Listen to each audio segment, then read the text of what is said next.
भारत की सुरक्षा पर बड़ा फोकस, जम्मू कश्मीर के स्कूलों में अब एयर रेड ड्रिल्स शुरू। छात्रों को सिखाया जा रहा है कि हवाई हमलों के वक्त कैसे बचाव करें।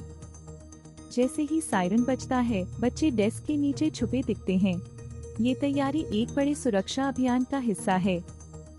पूरे देश के कुछ स्टेट्स में भी ये ड्रिल्स शुरू हो सकती हैं। सरकार का कहना है तैयारी जरूरी है।